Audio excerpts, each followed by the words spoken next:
Traders, August 16, 2018, the market is closed. I'm going to report on Health Med Services, ticker symbol HEME. Remember, you can take a course with me.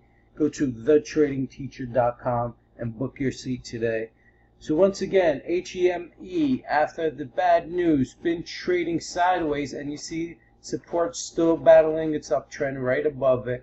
Downtrend is getting narrower. This whole channel is getting narrower.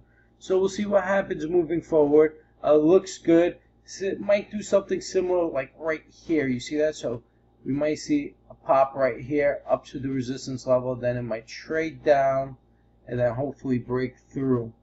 And we'll see an all-time high for HEME.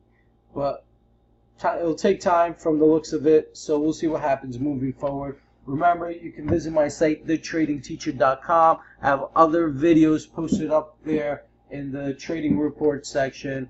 Also, if you'd like to take a course with me, go to the live course section and book your seat today.